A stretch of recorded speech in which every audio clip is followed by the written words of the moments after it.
বাবা তুমি কাল আমার জন্য লিচু নিয়ে আসবা, আমার লিচু খেতে ইচ্ছে করছে। আচ্ছা মা, আমি নিয়ে আসব। সত্যি ধন্যবাদ বাবা। হ্যাঁ মা, তুমি আমার আদরের মেয়ে।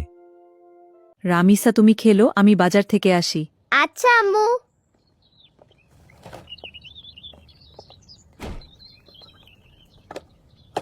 আরে রামিসা, কি করছো তুমি? কিছু না আঙ্কেল, আমি শুধু খেলছি। আচ্ছা, তোমার আম্মু কোথায়? বাজারে গিয়েছে।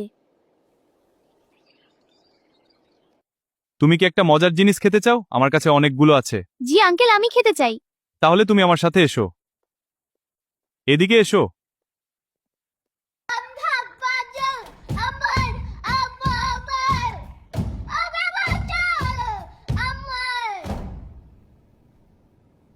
এখন আমি কি করব?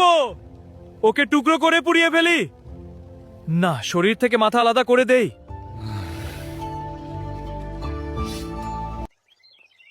রামিসা, রামিসা, কোথায় তুমি? কোথায় গেল মেয়েটা? এখানে তো মেয়েটার একটা জুতা আছে, তাহলে কি এই ঘরে আছে?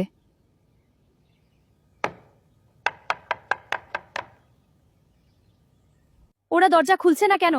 নিশ্চয়ই কোনো একটা সমস্যা আছে। কেউ কি আছো? এই দরজা ভাঙতে হবে, আমি আমার মেয়েকে পাচ্ছি না। কেউ কি আছো? আমি আমার মেয়েকে পাচ্ছি না। এখন কি হবে? সবাই তো দরজা ভাঙছে। আমি জানালা গ্রিল কেটে পালিয়ে যাই। শিগগির করো, তারা আসছে। হয়ে গেছে, আমি যাচ্ছি। সাবধানে নেমো। কে আছো? বেরিয়ে এসো, না হয় গুলি করব। আমার মেয়ে কোথায়? ওকে খুঁজে বের করুন অফিসার। আমরা খুঁজছি, চিন্তা করবেন না। দয়া করে তাড়াতাড়ি করুন। পুলিশ মহিলাকে এরেস্ট করে। আপনাকে এরেস্ট করা হলো। না, এটা ভুল। তারপর পুলিশ যা খুঁজে পায় তা দেখে শুধু পুরো এলাকায় না, বরং পুরো বিশ্ব হতবাক হয়ে যায়। কেন এমন করলো আমার মেয়ের সাথে? কি ক্ষতি করেছিল আমার মেয়ে? আমি এখন কি নিয়ে বাঁচবো? আমার কলিজাকে আল্লাহ আমার কাছ থেকে নিয়ে গেছে। আমার মেয়ে রামিসা, সে কি দোষ করেছিল?